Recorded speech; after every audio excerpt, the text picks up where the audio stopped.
Hey guys, it's Unclejona here and I'm back with a beer review. And this is the second part of the one for Supermarket Sunday this week because Shepherd Neame, I think they're very sneaky. Anyway, the beer I'm doing is this bad boy here, Canterbury Jack by Shepherd Neame.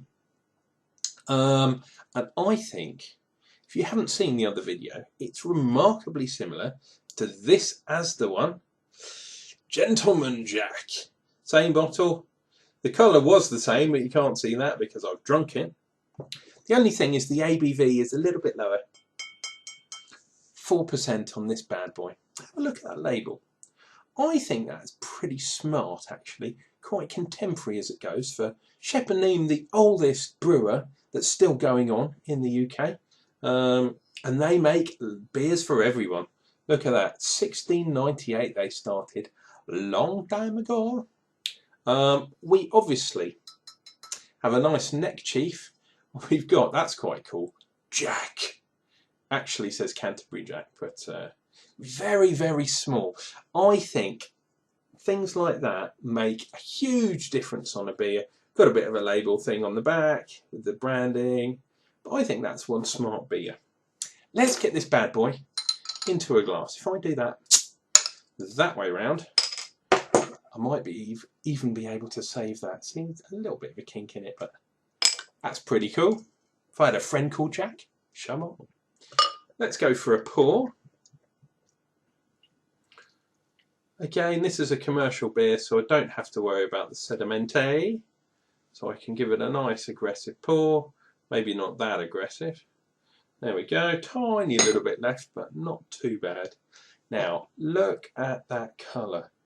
Nice and clear, but look at the colour. It's golden, just above a gold nail on the old colour. Off-white, big bubbles, not too bad. They'll probably go. This is definitely dishwater style. Finger, 3/4 of a finger maybe now. Not getting so much of an aggressive nose on that one. Still getting that lovely, lovely kind of Goldings.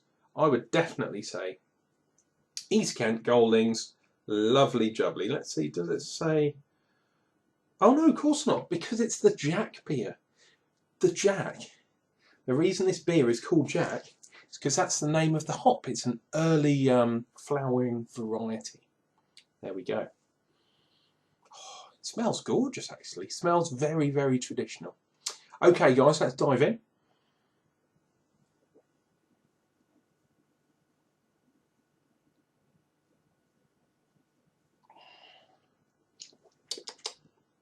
Oh, still getting that quite aggressive kind of bitterness.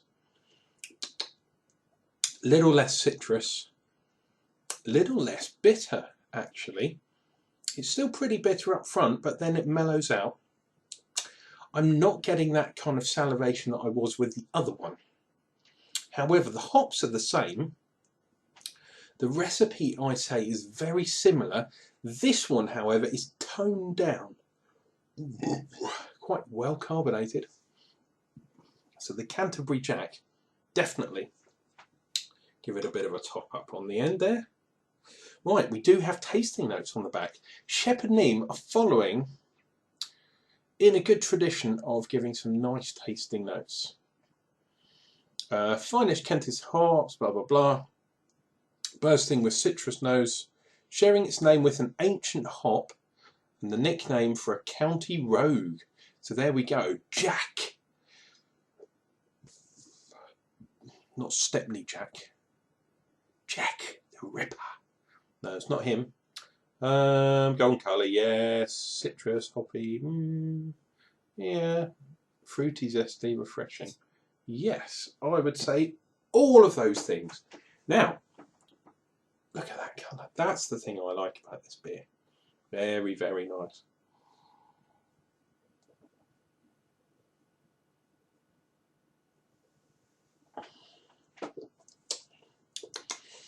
I think this one might be a better quaffing ale. You could have a few of these, especially on draft.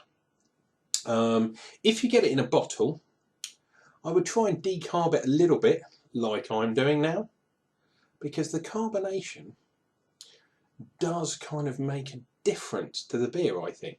If you have a beer that's far too well carbonated, you do get that kind of, that taste building up, you know, that carbon dioxide taste. I think on draft this would be a fantastic beer. In the bottle, I much prefer this one. Of the two, I'll just hold them up again. This is the one I'm drinking right now, Gentleman Jack. This is the one I had, sorry, this is the Gentleman Jack. This is the Canterbury Jack. I think these are a very similar recipe. One, I think, is watered down a little bit, probably prior to the brewing process.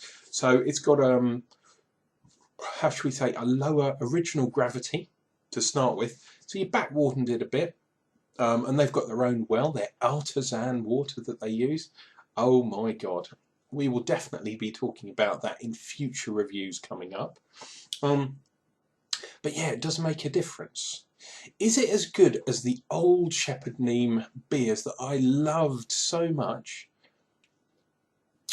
No, I would say not.